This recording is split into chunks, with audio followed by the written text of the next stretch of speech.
Bonjour, Nicolas Bonal. Aujourd'hui, j'ai décidé d'interviewer Piero San Giorgio. Il y a une vingtaine d'années, mon ami Serge de Beketch avait une émission sur Radio Courtoisie et puis il avait un invité qui avait pris une partie de son émission qui s'appelait Claude Reichmann. Puis un jour, Claude Reichmann a invité Serge de Beketch à sa propre émission et j'ai trouvé ça passionnant. Il parlait d'ailleurs de mon livre Internet et la nouvelle voie initiatique. Et alors, je me suis dit, tiens, je vais interroger Piero San Giorgio aujourd'hui parce que ça m'intéresserait simplement de lui poser des questions sur son livre et non pas d'être interrogé simplement par lui. D'autant que son livre est éminemment prophétique. Survivre, je l'ai relu hier soir. Je l'ai relu 2 fois cette semaine d'ailleurs, c'est assez amusant, mais j'aime bien relire plusieurs fois les livres. C'est comme ça que j'ai une bonne approche des choses, qu'on me reconnaît. Le livre de Pierre parle de la crise qui va avoir lieu entre 2012 et 2020. Elle a démarré en 2020 avec le Covid. Elle n'a fait que s'aggraver depuis, avec des hauts et des bas. Et puis, elle change de forme, elle est protéiforme, elle est vicieuse. Et là, on a la guerre. J'ai publié un petit post sur YouTube avec mon éditeur Gilbert Daouet qui s'appelle Guerre et Grand Recette. Je crois que tous les gens se rendent compte que les sanctions servent à accélérer le grand recette, qu'elles n'ont que ce seul but, absolument pas de faire reculer la Russie. On ne va pas parler de la guerre, hein, ce n'est pas le sujet du jour. Et je veux dire que ce grand recette avance par la guerre alors qu'il y avait un échec et un reflux du thème du vaccin et du virus, mais qui n'était que momentané, comme on le sait, puisque en fait il y a une belle saison, une mauvaise saison. On est comme dans les mythes cosmogonique avec l'enlèvement de Perséphone. À la fin de l'hiver, Pluton rend la belle qui amène la moisson et la prospérité sur la Terre. Là, comme on sait aussi, on va en parler avec Pierrot, il y a le thème du grand effondrement économique et financier occidental qui a aussi un aspect intéressant. C'est pour ça que je voulais faire l'émission avec toi aujourd'hui. C'est que ce grand effondrement est provoqué. On a des élites ce que certains vont décréter sataniques ou éminemment malthusiennes, pour rester poli, qui ont décidé de casser l'appareil industriel global. Je crois que c'est reconnu par Tucker Carlson sur Fox News, c'est reconnu par un certain nombre d'élus républicains aux États-Unis. Et on a aussi ce thème qui est apparu chez ton ami Kunstler, avec qui tu avais fait des émissions. Oui. Kunstler a fait une excellente émission hier. Il parle d'ailleurs d'une dimension Goldfinger chez Klaus Schwab. Et il dit qu'il y a une volonté de détruire l'économie mondiale. Donc, le thème que je voudrais commencer avec toi ce soir, mon cher Pierrot, c'est comment présenter le thème de l'effondrement organisé. On a parlé souvent de destruction contrôlée, surtout à partir du 11 septembre, mais dans ton cas, l'effondrement peut-il être contrôlé, peut-il être conçu? Alors, merci de m'interviewer, de m'inviter. Lorsque j'ai commencé à travailler sur ce thème du fait de mes voyages à travers le monde et de la prise de conscience finalement de la convergence de problématiques lourdes que sont la surpopulation dans le monde, l'utilisation croissante et exponentielle des ressources pour permettre l'augmentation du niveau de vie de ce qui était à ma naissance 4 milliards et aujourd'hui, 50 ans plus tard, 8 milliards d'habitants de la planète qui qui tous n'ont pas le rêve de vivre comme le paysan du Mali, mais plutôt comme l'obèse californien. Donc forcément... On y soit qui mal y pense. Exactement.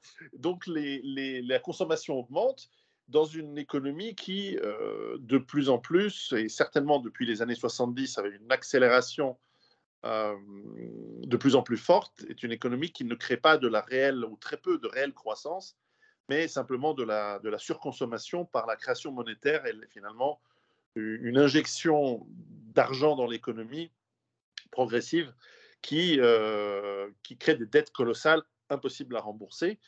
Et c'est finalement ce château de cartes, cette cavalerie, Ponzi scheme en anglais, qui avance, n'aurait pas de fin s'il n'y avait pas les limites physiques qui sont bien réelles. Et donc, tôt ou tard, nous allons avoir une contraction. Cette contraction, elle devait arriver depuis... elle a déjà commencé en fait dans les années 70, puis artificiellement, elle a été repoussée. Et chaque 10 ans, nous avons une sorte de crise, mais à chaque fois, les élites dirigeantes refusent de perdre, refusent de se remettre en question. Et au contraire, les crises, en réalité, sont repoussées et pour devenir tellement colossales qu'aujourd'hui, je crois qu'on est arrivé au bout. Et j'avoue que je pensais qu'en 2008, on avait déjà commencé en fait l'effondrement financier. Mais le système financier a été sauvé par une injection de probablement 10 trilliards de dollars sur 10 ans et qui continue de manière exponentielle. On a créé plus de dollars en existence en 2 ans que tous les dollars qui ont jamais été créés dans l'histoire. Et donc, il n'y a pas de création de richesse équivalente. Bien au contraire, en fait, les économies réelles perdent en ce moment, notamment en Occident, de leur vigueur. Et donc, ce qui m'avait amené à écrire, donc le titre, c'est Survivre à l'effondrement économique, c'est que justement cette économie qui nous fait vivre, elle allait ne plus pouvoir tenir le coup face à cette convergence de crise. Et donc, je m'étais évidemment penché sur les solutions que nous pouvons prendre à titre individuel. Mais la question que tu poses, c'est est-il possible que cette crise soit en fait maintenant provoquée? Alors, moi, je n'ai pas l'accès, évidemment, aux décideurs du monde. Je n'y ai plus accès. Lorsque j'étais jeune, j'étais promis à accéder à ces classes sociales-là, mais un peu parce que je suis un peu trop anticonformiste et provocateur, et aussi Sans parce que doute. je me suis rendu compte que l'argent pour l'argent, c'est pas très intéressant dans la vie, et le pouvoir pour le pouvoir non plus. Disons que j'ai pas cette pathopsychologie-là, j'en ai d'autres sans doute, mais pas celle-là. Et bien, j'ai quitté entre 2005, d'autant que j'avais les moyens puisque j'avais vendu ma société, entre 2005 et 2010, j'ai un peu arrêté, j'ai levé le pied et je me suis mis tout seul sur une voie de garage, et sans doute y avait-il un petit peu de principe de Peter là-dedans. J'avais peut-être atteint mon niveau d'incompétence dans la gestion des multinationales. Cela dit, si moi j'ai pu doctement tout seul dans mon coin, en lisant des livres et en constatant, en voyageant les effets de la croissance économique, de la globalisation et de la consommation que cela implique, et que j'en ai déduit qu'à peu près à 10 ans, donc de 2010 à 2020, on allait commencer à avoir des phases extrêmement pénibles de d'effondrement, et donc de contraction. Ça veut dire pour moi de la contraction économique avec une perte de la vie des gens. Ben, c'est ça que j'entends par effondrement. L'effondrement, ce n'est pas une dépression, c'est bien plus grand. C'est l'effondrement de l'Empire romain, c'est l'effondrement de la Yougoslavie, c'est l'effondrement des Mayas, c'est l'effondrement de l'Union soviétique. Il y a des pertes humaines, parfois gigantesques en proportion à la population, parfois plus petites, mais c'est jamais très agréable pour les populations. Et si j'ai réussi à en déduire ceci, et je crois que les faits commencent à me montrer que ma déduction était dans la bonne voie, et bien d'autres aussi, et d'autres lisent aussi des livres comme le mien, comme celui de Jared Diamond, Collapse, et bien d'autres. Et depuis mon livre, d'autres d'ailleurs se sont engouffrés sur ce thème, et tant mieux pour eux, et tant mieux s'il y a des donneurs d'alerte, même à gauche, comme ce qu'on appelle les collapsologues. Eh bien, il se peut très bien que parmi ces élites, et on pense à ces élites qui ont des bunkers depuis 5 ou 6 ans, une dizaine d'années, en Nouvelle-Zélande ou aux États-Unis, eh bien, ça veut dire que parmi ces élites-là, ça fait quand même un moment qu'ils ont vu venir aussi une catastrophe. Peut-être pas tous, peut-être certains sont dans l'illusion et dans l'idéologie de la croissance infinie, mais certains, ça c'est absolument une évidence et une certitude, ont compris qu'on va dans le mur. Alors après, c'est à quel niveau des élites? Est-ce qu'on parle du niveau totalement supérieur, ou est-ce que aussi les élites inférieures et les porte-paroles que sont les hommes d'État en ont conscience? Alors moi, je ne crois pas que les hommes d'État en ont conscience. Je pense qu'ils sont vaguement dans l'information, mais ils ne sont pas dans l'action. En revanche, au niveau des élites au-dessus des chefs d'État, donc on commence à arriver aux propriétaires de l'Occident, là, oui, je pense qu'il y a cette conscience.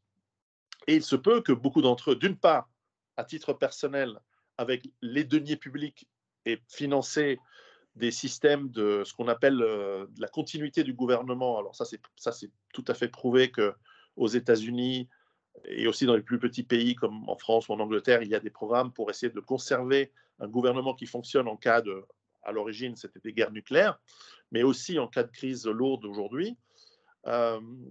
Les États-Unis particulièrement ont investi des sommes colossales, et on parle de montagnes entières excavées, non pas pour le système militaire et gouvernemental, mais aussi pour pouvoir faire survivre à des guerres nucléaires, y compris vraiment globales et importantes, une très très grande partie, non pas de la population, mais justement des élites et des gouvernants et des chefs militaires et quelques gardes prétoriennes. Et là, c'est des sommes colossales qui ont été investies. On pense, alors je n'y ai pas été pour vérifier, mais il y a une très forte suspicion que sous le nouveau aéroport de Denver, il y ait une ville entière souterraine. Et beaucoup d'architectes en ont déduit à la quantité de matériaux excavés que clairement c'était bien plus que ce qui était nécessaire pour l'aéroport, à des facteurs puissance 100. Donc, bon, après, j'y suis pas, donc je ne vais pas être complotiste, j'en sais rien, mais clairement, il y a cette préparation. Alors de là ensuite à dire que puisqu'un effondrement ou certainement une crise extrêmement dure va arriver, pourquoi pas ne pas la précipiter de manière contrôlée.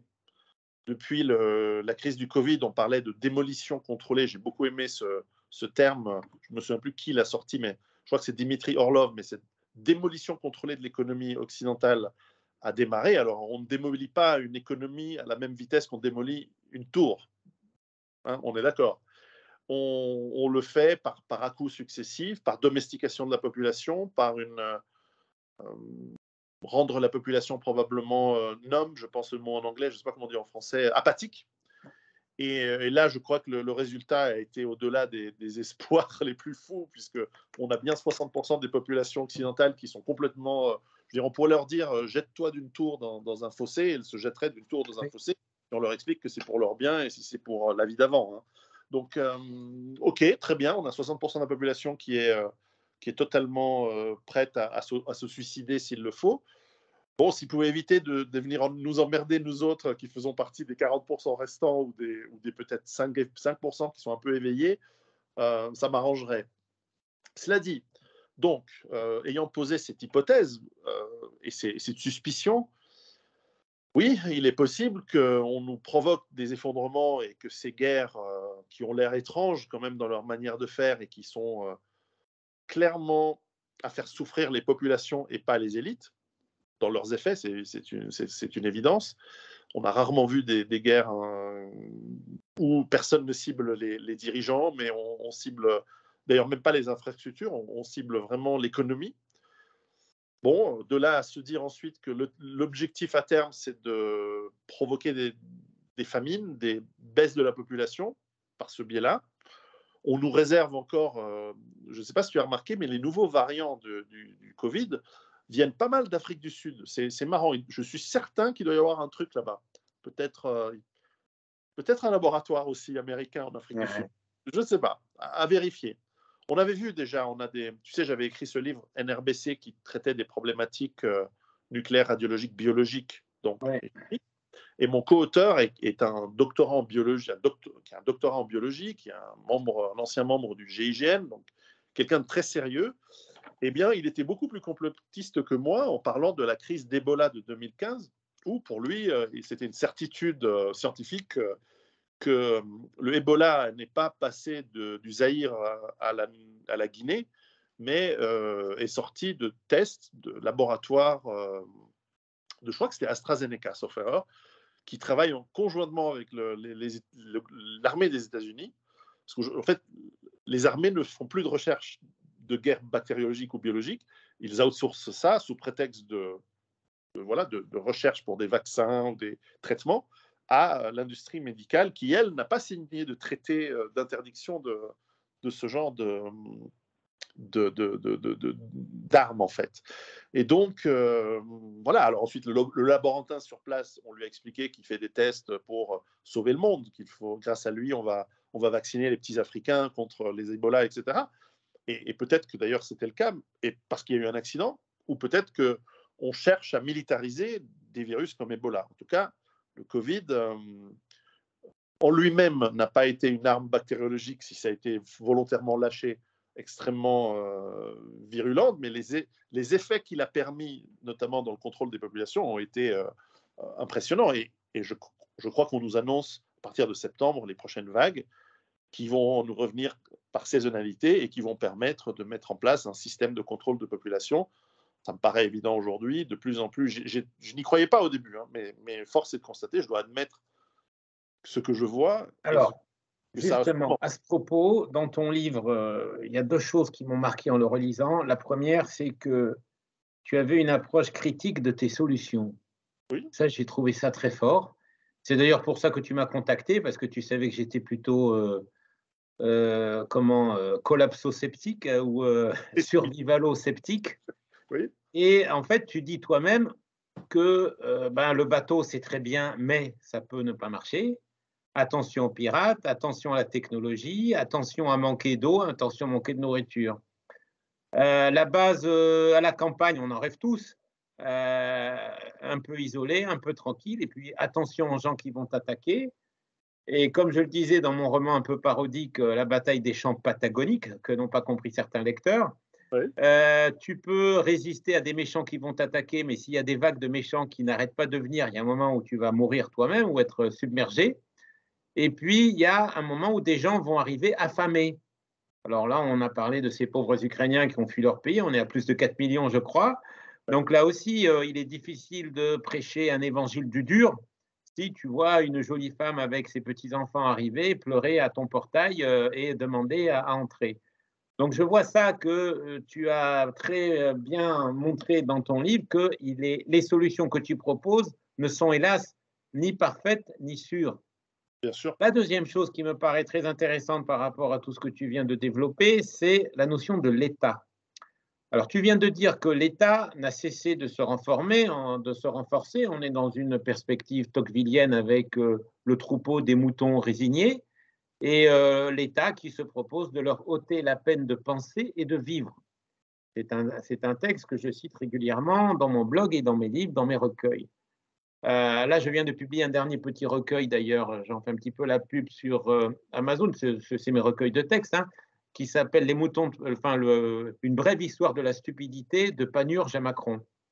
Et en effet, on note qu'il y a une progression de la stupidité imbécile du troupeau à partir du moment où il y a l'imprimerie, la galaxie Gutenberg, à partir du moment où la presse commence à formater l'opinion. Voltaire s'en moque à la fin de Candide quand on apprend qu'il y a un derviche qui a été tué, non, qu'il y a un ministre qui a été tué à Istanbul, comme par hasard, à Istanbul, on l'a empalé et on lui demande ce qu'il en pense à un paysan. Et il dit, moi, je ne me préoccupe pas de ce qui s'y passe. Mais Voltaire dit humoristiquement, tout cela faisait beaucoup de bruit pendant quelques heures. Les conséquences de tout cela, c'est le fanatisme idéologique et le fanatisme protestant puritain anglais au XVIIe siècle, le fanatisme français au moment des Lumières et de la Révolution française, et ensuite l'explosion de la violence dans l'histoire européenne au XIXe et au XXe siècle. Maintenant, on est à une forme de violence différente. Comme disait Tocqueville, on est passé du corps à l'âme. On contrôle les esprits. C'est le fameux film Conan, quand Tulsadum explique à Conan que les muscles, c'est sympa, mais que ça vaut rien par rapport à la possibilité de contrôler les esprits. Et tu disais qu'on invite les gens à se suicider. C'est ce que fait Tulsadum. Viens là, ma belle-fille, et la fille se jette et s'écrase, et tout le monde est content, et les autres ne réagissent pas. Là, on est dans cette perspective maintenant, c'est clair. Alors, ce que je voulais dire, c'est il y a effondrement d'un côté, mais de l'autre, il y a renforcement de l'État. Toi, tu avais plutôt une perspective survivaliste libertarienne, indépendantiste, anarchique. Or, malheureusement, on voit que l'État se renforce au fur et à mesure qu'il sème la pénurie et l'effondrement. Que faire dans cette configuration? Alors, tout d'abord, Conan le barbare de John Milius, 1982, avec James Earl Jones dans le rôle de Tulsadum, évidemment Schwarzenegger dans le rôle de Conan et plein d'autres, est pour moi le meilleur film de tous les temps. Minimaliste, parfaitement joué, une fresque parfaite. Tourné pas loin de chez toi, je crois. Oui, j'habite dans cette région, c'est pas un hasard. J'habite à côté de la plage de Laurence d'Arabie et j'habite à 10 km de la plage Los Esculios où ils ont tourné Conan le barbare. Les fameuses vagues qui se retournent comme ça avec le vent, c'est un vent qui vient du Poniente, de l'ouest, qui est très fort. Et comme la mer vient dans l'autre sens avec ces vagues, elles font ce retournement magnifique. Et c'est le moment où Conan, comme tu le sais, rencontre Mako, son magicien. Exactement, exactement. Je vois qu'on est fan de ce film. Et donc, c'est vrai que, logiquement, lorsqu'une économie s'effondre, l'État a moins de ressources, il a moins de revenus fiscaux, il a moins de capacité à se financer, mais j'ai peut-être négligé l'aspect relatif, c'est-à-dire que dans une économie qui se contracte, si l'économie baisse de 50% par exemple, ou de 80%, l'État pourrait ne baisser que, lui, de 40 ou de 70%. Et donc, relativement à ce qui reste, c'est-à-dire cette masse de chômeurs affamés sans le sou, eh bien, l'État peut encore lever finalement des armées d'affamés, leur promettre quelques pitances. Le communisme, comme tu le sais, a très et bien oui, contrôlé des populations affamées. Roosevelt a très bien contrôlé une population affamée dans une crise qu'il a laissé durer 10 ans par son incapacité, avant de lancer l'Amérique dans la guerre à la conquête du monde. Donc il n'y a pas antinomie, malheureusement, parce c'est que ça. c'est ce qui ressortait de ton livre, c'est pour ça que je voulais qu'on en parle, parce qu'on voit non seulement qu'il y a un renforcement de l'État américain avec Biden, on voit qu'il y a un renforcement de l'État français avec Macron qui risque d'être réélu, et on voit qu'il y a un renforcement d'une autorité supra-étatique en Europe, avec une gouvernance globale qui est sur l'Europe et qui se propose de nous confisquer nos maisons, de nous confisquer nos libertés, de nous donner le passeport digital, de nous empêcher de voyager, de bouger. Donc on est exactement dans l'inverse de ce qui était prévisible. C'est ça. L'État se renforce sur fond de pauvreté, malheureusement. Exactement. Et c'est sans doute voilà, un manque de cynisme ou de réalisme de ma part il y a une dizaine d'années lorsque j'ai écrit ce premier livre. Je pense que tu as eu un aspect idéaliste. C'est ça.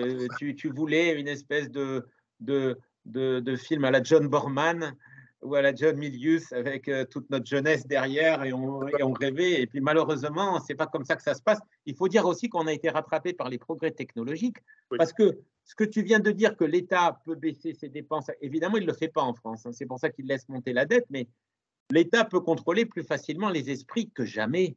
oui. Je veux dire, il n'a pas fallu dépenser beaucoup d'argent pour contrôler l'esprit des gens. Les Alors, gens sont suffisamment bêtes pour ouvrir la télé toute la journée, trembler de peur à l'idée de mourir du virus, se coller un masque, se faire vacciner 3 fois et montrer un code QR pour aller manger une glace. Et qu'est-ce que tu veux que je te dise, comme dirait mon copain marseillais? j'ai probablement dans mes biais cognitifs, comme que nous avons tous, effectivement, cette naïveté, cet idéalisme d'imaginer que déjà les gens réfléchissent bien plus que ce qu'ils ne font et qu'ils sont moins atteints par la propagande omniprésente que je ne le suis, mais à vrai dire, je n'ai pas de télévision. Et donc, je n'ai pas cette intoxication quotidienne omniprésente qu'ont la plupart des gens. Et évidemment, je suis trop vieux. Notre génération n'est pas addict à Internet et au TikTok et autres technologies. Et donc, nous ne sommes pas travaillés au niveau neuronal, vraiment, comme le cite notre ami Lucien Cerise, qui l'explique très bien. Nous n'avons pas encore nos connexions neuronales qui ont été refaites à force de messages et à force de médias. Le médium est le message, mais il est aussi l'instrument avec lequel on modifie. Je pense que ceux qui, au début du siècle dernier, lisaient beaucoup de livres en 1900, 1910, avaient un esprit câblé d'une certaine manière qui les rendait capables d'avoir une culture incroyable et très vaste et une capacité de raisonnement qui était très différente que notre génération élevée à la télévision, qui nous a câblés d'une autre manière, et la plus jeune génération aujourd'hui a été câblée d'une autre manière encore avec ces réseaux et ces téléphones. Et je le constate par exemple chez les plus jeunes, y compris mes enfants, dès le moment où ils ont accès à des téléphones portables, leur capacité d'attention et de concentration baisse dramatiquement et très rapidement, d'où la confiscation de ces outils fréquents chez moi. Et donc, ce nouveau câblage les rend probablement incapables d'avoir des analyses à long terme et donc d'oublier encore plus que d'habitude les méfaits de nos chères élites et politiciens et leurs casseroles dont les gens s'en fichent. Mais il y a un autre élément qui est peut-être encore plus explicatif, c'est que un junkie, un drogué, ne va jamais se soulever ou dénoncer ou faire du mal à son dealer quand bien même celui-ci serait de manière évidente criminel, horrible, que sais-je. Et une grande partie de la population aujourd'hui dépend de l'État. Elle en dépend à plusieurs degrés par rapport à sa survie même, pour certains. Les gens qui sont RSA, les gens qui touchent des allocations d'une manière ou d'une autre. Et les retraites. Et les retraites. Donc les retraités sont les plus fiefés et les plus zélés serviteurs du Covid, comme tu le sais. Qui se révolterait, ne serait-ce qu'en pensée ou en parole, face à cette dissonance cognitive évidente qui est celle de on ne se révolte pas contre la main qui vous nourrit, contre la main qui vous cajole, contre la main qui pourrait même vous faire du mal si vous faites autre chose qu'être de travers. Et donc, vous vous auto-convainquez, ça se dit en français, vous programmez tout seul à obéir, quoi qu'il arrive, 3 piqûres, 4 piqûres, 50 piqûres, jusqu'à ce que mort s'en suive s'il le faut. Parce que vous êtes dépendant comme un bébé est dépendant de sa mère et du lait maternel. C'est amusant ce que tu dis parce que moi, j'en reviens toujours à l'Antiquité. Ma formation, c'est le grec et le latin. Et ce que tu viens de décrire, c'est la plèbe romaine. Elle est complètement assistée par l'État et elle va s'occuper de ce qui se passe au cirque. Sénèque s'en plaint. J'ai écrit un livre sur Sénèque pour rappeler tout ça. Et chez les Grecs aussi, il y a quelque chose d'important, c'est les caractères de Théophraste qui ont inspiré les caractères de La Bruyère. Et il parle d'un diseur de rien. Et c'est quasiment le même mot que adolescent. Je crois en grec, c'est adoleskens, quelque chose comme ça. C'est assez bizarre. Et donc, en fait, il parle du crétin. Le crétin va sur le forum ou va sur l'agora, comme font tous les gens aujourd'hui sur Internet. Moi, je ne vais jamais discuter sur les forums et sur les agoras. Je fais le minimum d'Internet parce que c'est dangereux. Bon, c'est utile pour voir des films, on est bien d'accord. C'est utile pour voir des films que tu ne peux pas te procurer, que tu n'as pas les moyens de t'acheter, parce que je ne vais pas acheter un film à 60 €. Et le Théophraste explique que le gars répète qu'il y a trop d'étrangers en ville, que la récolte n'est pas très bonne, que les choses ne vont pas si bien et que tout allait mieux avant.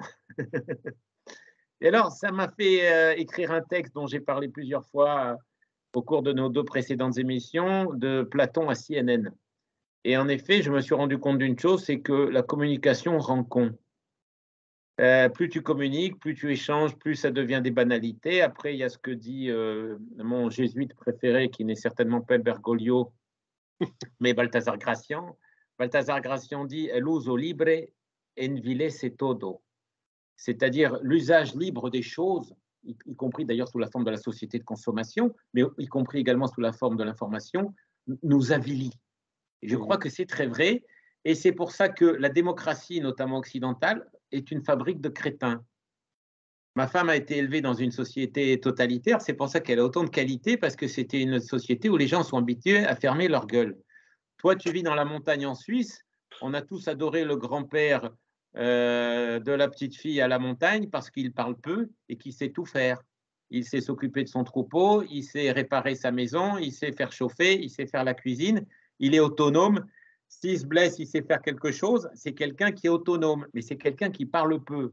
Et notre société d'imbéciles, c'est que de la communication avec une incapacité à savoir faire quelque chose manuellement. Je dis cela alors que moi aussi, je suis une caricature de ça. Hein. Toi, sans doute pas, parce que tu t'es bien préparé, mais moi, je suis comme ça. Ma femme, par contre, parle peu et elle est très habile de ses mains.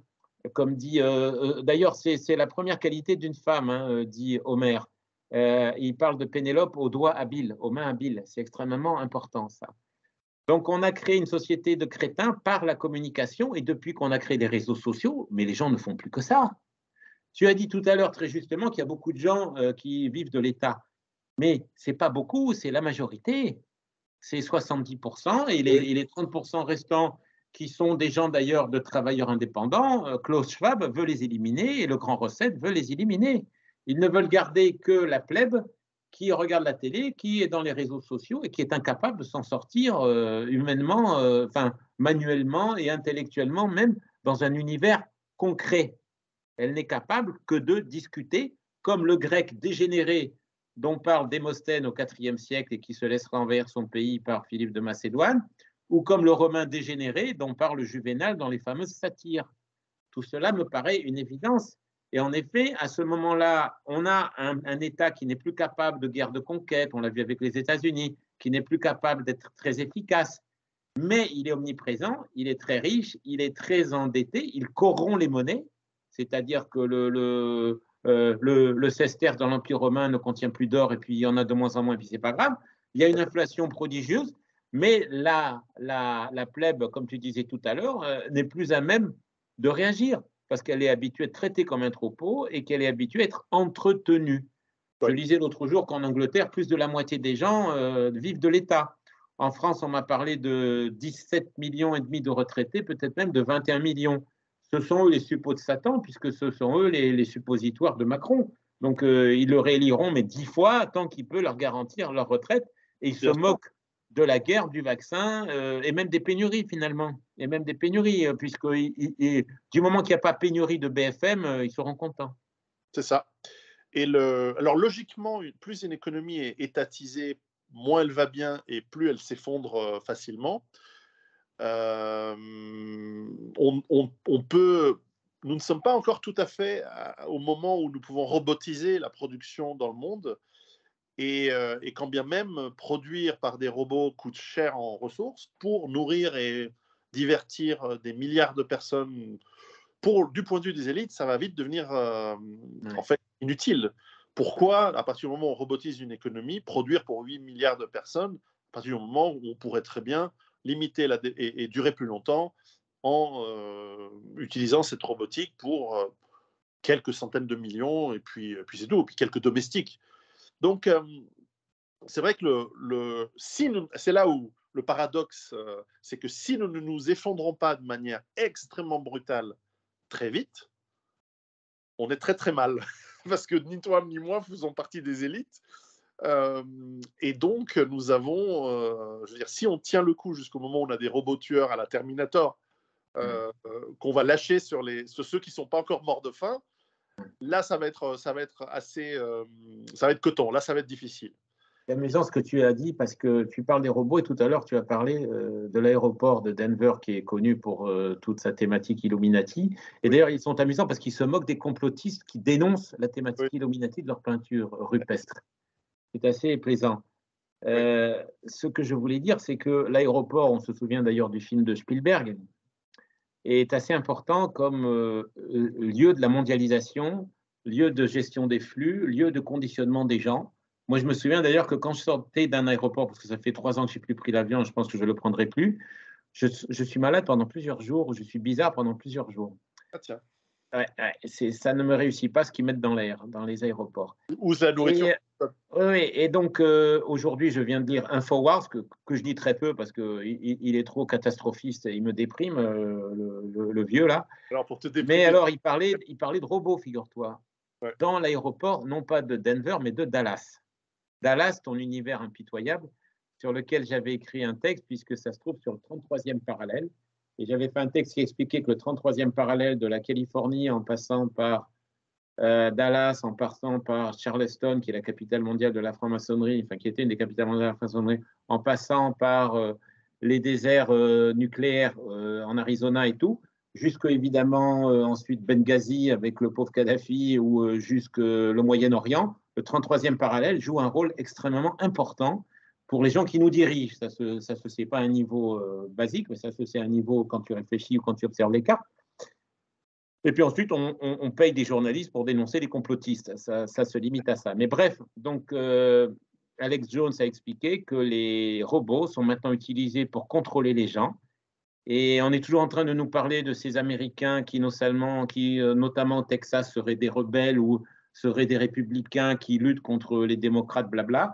On voit qu'ils sont parfaitement résignés, parfaitement moutonniers, et qu'ils obéissent aux robots qui organisent le flux des gens dans l'aéroport. Alors, on en a parlé avec Bologne, qui est la ville de Umberto Eco, dont je parlais récemment avec mon ami Jean-Jacques Hano, qui était quand même aussi un cinéaste de la survie. C'est pour ça que j'ai beaucoup aimé faire un livre sur lui. 7 ans au Tibet, c'est un film sur la survie. L'ours, c'est un film sur la survie. Beaucoup de ces films, notamment évidemment La Guerre du Feu, sont des films sur la survie. C'est pour ça que je m'étais intéressé à Jean-Jacques, et ce, dès le début des années 80. Et donc, on a cette inquiétante perspective en effet, les robots qui vont devenir de plus en plus menaçants si le système ne s'écroule pas, comme tu le dis. Je ne sais pas si j'ai déjà utilisé au cours d'une de nos émissions cette image du syndrome sibérien. Quelqu'un tombe à l'eau, il fait moins 40 degrés, l'eau est à 2 degrés. S'il reste dans l'eau, il meurt au bout d'une minute ou 2 minutes. S'il veut sortir, il est instantanément congelé. Voilà. C'est ça. Alors, il faudrait que les Russes se déchaînent et lancent une bombe sur Londres ou sur Berlin, mais comme tu le sais, les élites ne se disputent pas entre elles. Bon. Elles laissent le Après, menu peuple, le menu fretin en baver beaucoup plus. l'histoire C'est un montre, autre problème. alors les choses ne sont pas comparables, mais l'histoire montre aussi qu'il y a pas mal de civilisations qui, lorsqu'elles se sont effondrées, ont emporté leurs élites aussi bien que leur Oui, population, oui, à oui, part oui. des gens qui étaient vraiment à la marge.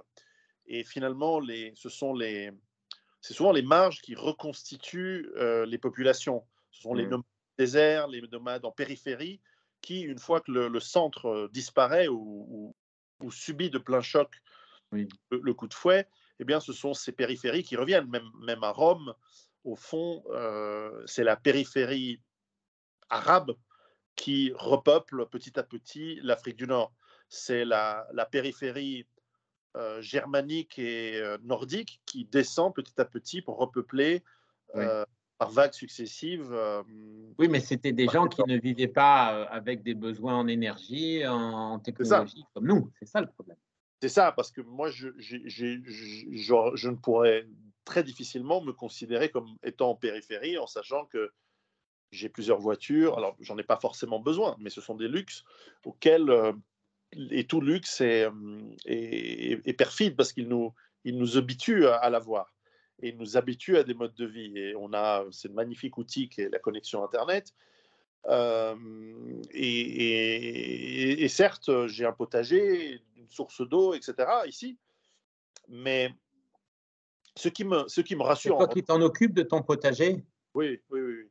Ce Et qui me- physiquement, tu tiens le coup, ça te fatigue pas trop, ça t'use pas trop les reins? Parce que ça, c'est important, hein. non, mais il faut y penser. Donc, j'ai fait, Hein? il y a une dizaine d'années, j'ai fait monter des murets, ce qui me permet de travailler en bas du mur sur la partie élevée du Oui, c'est mur. une bonne idée, ça. Donc là, voilà, j'ai fait des terrassements un petit peu j'avais pas assez il n'y a pas assez de Vietnamiens dans la région pour faire des terrassements multiples, mais c'est déjà pas mal. Pour ceux Ça qui m'a ne savent toujours pas, amusé, ça, puisque tu parlais des murets, ça me fait penser, le mot espagnol, c'est Los Andes. Donc, c'est notre chaîne des Andes. Et donc, évidemment, on pense au Machu Picchu, qui mhm, apparemment était un centre spirituel et en même temps une cité de survie. Et on se mhm, dit, mais pourquoi ils ont abandonné un site aussi merveilleux? En plus, qui était facilement défendable. Ils oui. auraient du mal, les Espagnols, hein. C'est très mystérieux, hein. Quel dommage. Quel dommage. Peut-être qu'ils se sont battus entre eux et Ouais, que ouais, ouais. ou qu'il y a des raisons mystiques qu'on ignore. Tu sais, c'est jamais l'Empire aztèque n'aurait dû euh, perdre face aux 500 Espagnols qui ont Ouais, débarqué. ouais, ouais. Et parfois, il y a des bizarreries dans l'histoire. Et justement, on peut avoir cet espoir, par exemple, que étant loin du centre, c'est-à-dire que des États qui veulent contrôler la population, même dans une perspective d'effondrement très très dur, vont en théorie avoir tellement à faire avec une criminalité très forte de leur centre, de leur ville. On le voit aujourd'hui aux États-Unis avec cette crise depuis 2 ans. La criminalité a explosé Oui. et de partir dans des situations incontrôlables.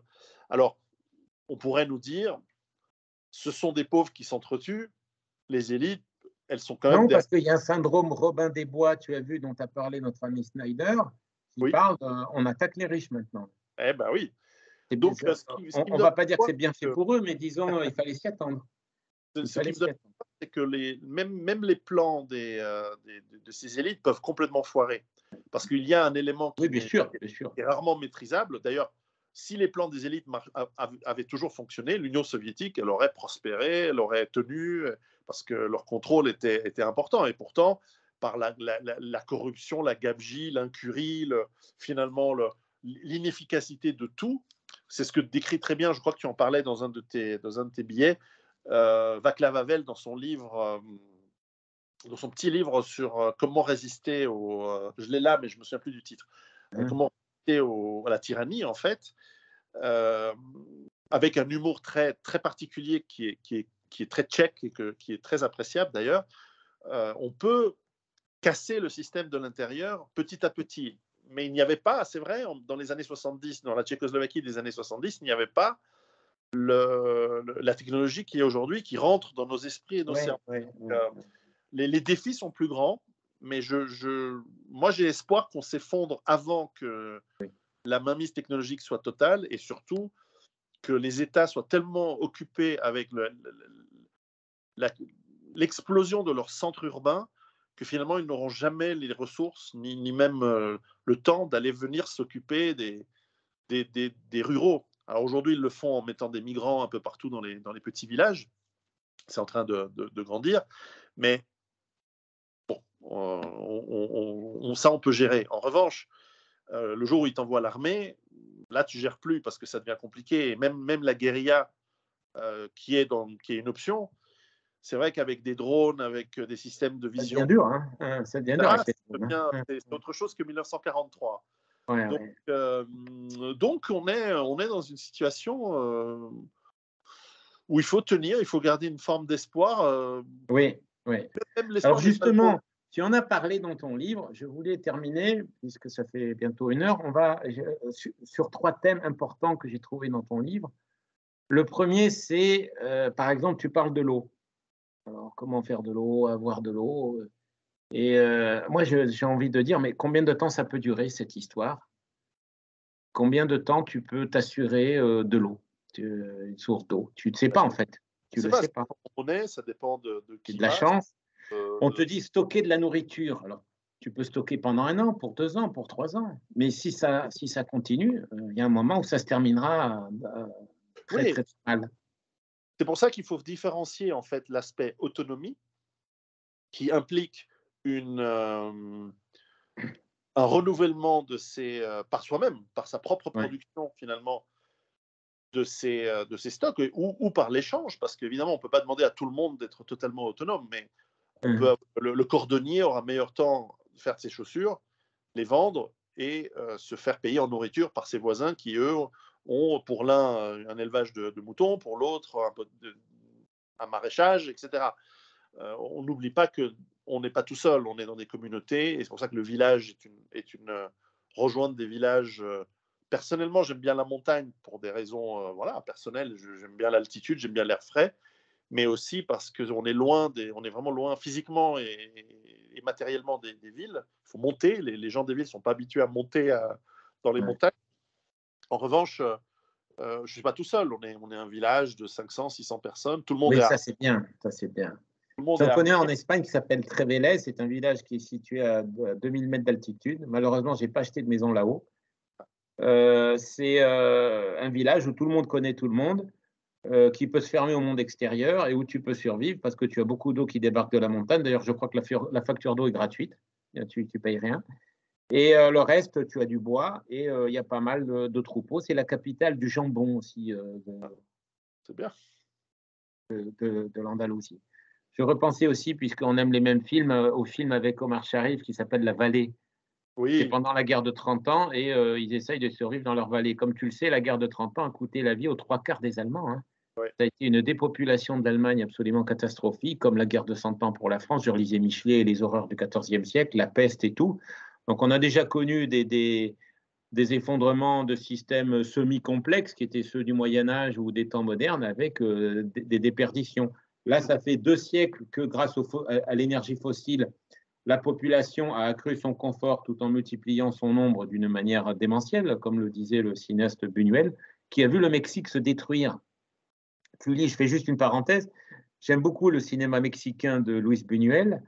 Et en fait, on voit que c'était un pays très confortable dans les années 50, le Mexique. Oui. Complètement espagnol, confortable, avec un train de vie comme en Espagne et sans doute des traits un peu indiens, un peu latinos, plus sympathiques que l'Espagne.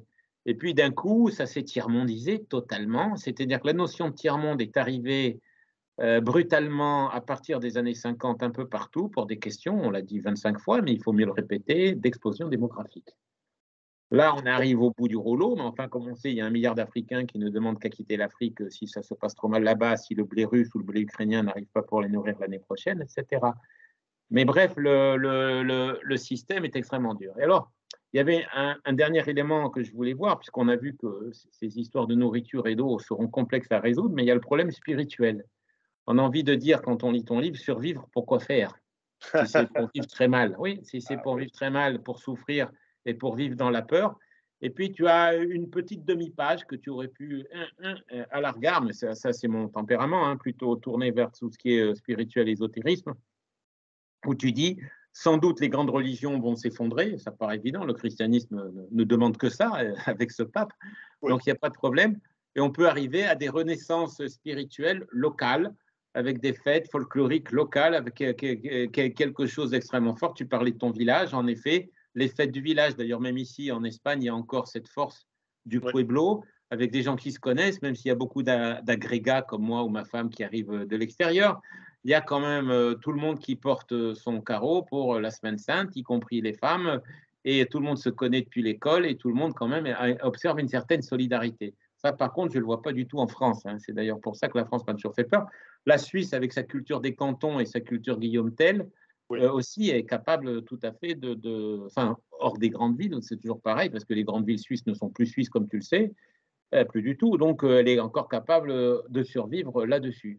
Après, il faudra savoir si ces villages pourront résister à la pression des populations en pleine débandade des villes ou pas. Ça, c'est un autre problème. C'est vrai que c'est tout à fait vrai que je n'ai pas voulu trop parler de spiritualité parce que d'abord c'est souvent intime et puis chacun voit midi à sa porte Ouais. dans ce genre de truc. J'aurais eu des chrétiens qui me disent pourquoi tu pousses pas le Oui, oui, oui, christianisme. oui. Oh là là, oh là là. Et donc, en revanche, et j'ai découvert après avoir lu mon livre que Michel Maffesoli a utilisé, a même fait un livre avec exactement les mêmes mots que j'ai utilisés dans le mien, c'est-à-dire le réenchantement du monde. Oui, Il a oui. utilisé cette phrase, voilà, sans le connaître.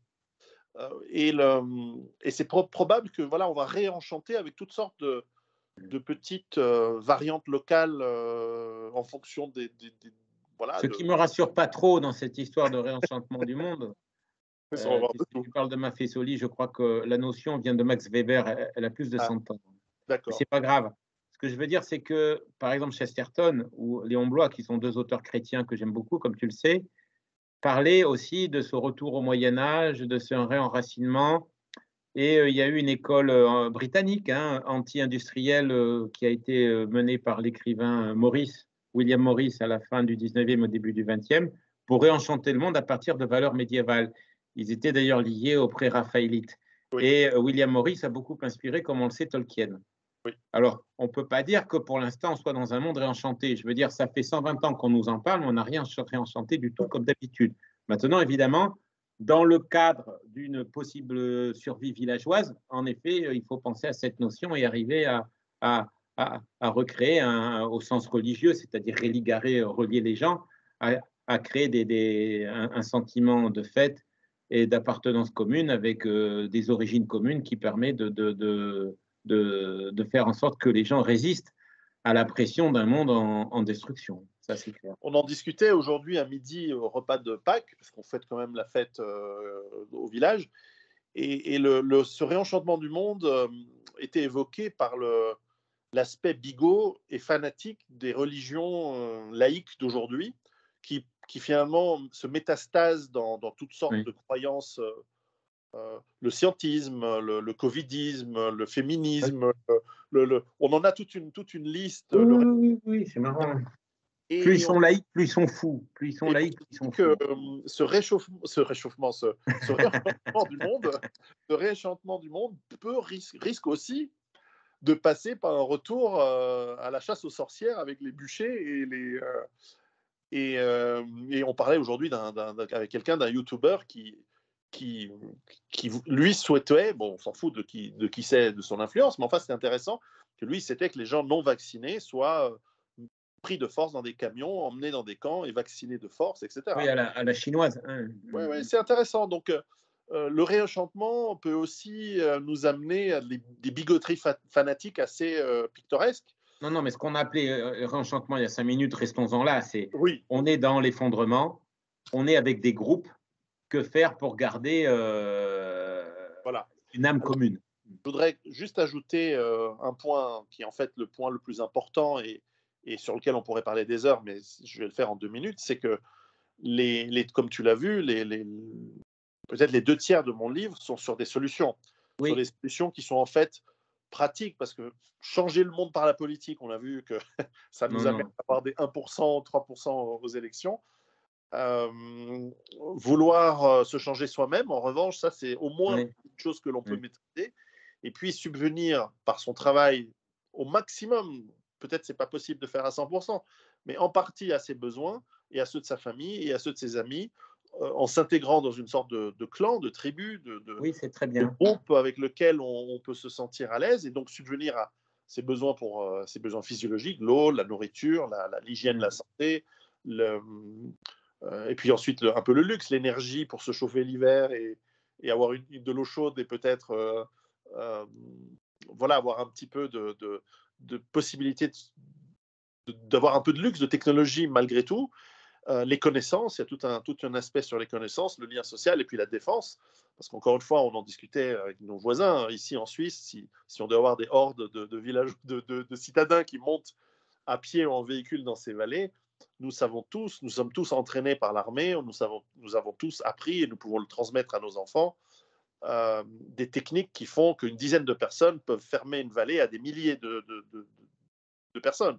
C'est la puissance de feu moderne. Alors évidemment, face à une armée, ce serait très compliqué, mais face à des petits brigands ou des populations mal armées, mal équipées, mal nourries, euh, en tout cas pour la Suisse et pour les vallées que nous avons ici, il n'y a pas photo, le match serait à sens unique. Vraiment, hein, ce serait un massacre. Alors ensuite, ça amène la question, est-ce que nous sommes psychologiquement Oui, prêts oui, ça, j'y crois pas. euh, Les gens craqueront ou auront un réflexe de charité et puis, ils se laisseront submerger.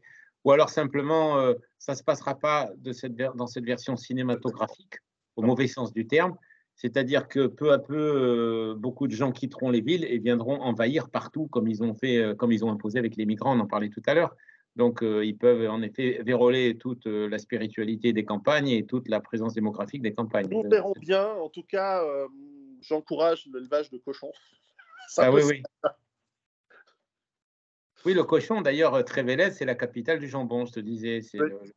Non, le le cochon, pueblo andalou qui est le approche plus de haut tout et c'est très d'Espagne, bon. 1600 mètres, et qui est vraiment le modèle pour, non pas le survivalisme, mais disons l'homme un peu en marge dans cette société basée sur le totalitarisme. On a vu, tu as parlé de Maffezoli. Maffezoli m'a fait découvrir un livre passionnant que je recommande qui s'appelle La bureaucratie céleste. Mhm. Et c'est d'un Hongrois, Balázs. Et Balázs a écrit sur cette tradition chinoise de l'eunuque, bureaucrate, totalitaire, qui empêche les gens de vivre à toutes les époques de l'histoire de Chine, malheureusement pour les Chinois. Oui, Là, on le voit en ce moment que Shanghai, c'est caricatural. Et à toutes les époques, ils ont des bureaucrates. D'ailleurs, on a cette notion LGBTQ aujourd'hui qui se développe en même temps qu'on a cette bureaucratie folle qui s'est élevée aux États-Unis comme en Europe occidentale avec Bruxelles et les Yens. Et ces gens-là veulent tout contrôler, chaque détail de la vie, y compris, explique Balázs, la manière de s'habiller. Et par contre, de temps en temps, ça peut se désintégrer, oui, l'harmonie céleste. On verra si c'est possiblement le cas pour nous, parce ouais, qu'en ce moment, quand même, il court plusieurs chevaux à la fois. Et c'est un peu oui, fatigant de vouloir à la fois faire la guerre à la Russie, soumettre l'Afrique, soumettre la Chine, écraser le Maghreb, écraser les populations européennes, vacciner, parquer, priver des maisons. Tout cela, c'est un peu trop. Il y a peut-être une trop grande gourmandise bureaucratique qui va précipiter leur effondrement. En tout cas, on peut toucher du bois et souhaiter qu'il en soit ainsi.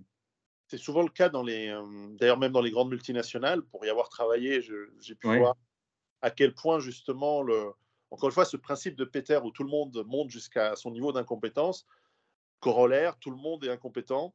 Et donc, entre les petites mesquineries humaines que l'on retrouve, les jalousies, les luttes pour le pouvoir, etc., qui sont très qui sont créatrices d'inefficacité, et la pure bêtise et l'incompétence, on n'a qu'à voir ces fameux porte-paroles des élites qui sont les élus, qui sont, enfin, que sont les politiciens, etc. Et on voit physiquement leur incompétence et leur incapacité à, je veux dire, si tu prends les 5 ou 6 derniers présidents ou premiers ministres français dans une entreprise, ils seraient gardiens ou réceptionnistes au mieux. Franchement, s'ils avaient dû travailler dans leur vie pour monter ils n'auraient pas eu le niveau. Et donc, ces gens-là vont être, à mon avis, et c'est l'espoir que j'ai, c'est que cette incompétence va précipiter l'effondrement avant. Oui, alors ça, en effet, en France, je vois difficilement quand même la dictature se renforcer dans quelques semaines ou dans quelques mois. Ce matin, j'ai mis sur mon blog la photo de Macron à Marseille. Il a fait un meeting hier. Je crois qu'ils étaient quelques dizaines de spectateurs. Donc, la photo a été peut-être prise un peu avant, pas pendant le discours, mais enfin, il y avait vraiment pas lourd. On a connu des hommes politiques qui faisaient des discours devant 60 000 personnes. Là, on a vu ce qui s'est passé à la Défense, ils étaient 10 000. Ces gens-là ne sont pas très populaires quand même, hein, et les gens ne se battront pas et ne mourront pas pour eux. Comme disait Staline, ce qui compte, c'est ce qui compte les voix, de toute façon. Oui. Ah non, mais ça, il peut être élu, parce qu'il y a la machine à voter, dont a parlé Christine de Viejoncourt. Mais le système est quand même fragile. Je veux dire, ils ne sont pas très populaires. Alors, il y a peut-être les nonagénaires génocidaires, comme je dis toujours, qui, en regardant BFM, trembleront de perdre leur retraite si Macron n'est pas réélu. Mais le reste ne suivra pas. Le reste ne suivra pas. On est quand même dans une société, comme disait Guy Debord, qui a atteint un stade de perfection fragile. Je pense qu'on a assez bien fait le tour de la question. Je suis content de t'avoir posé ces questions.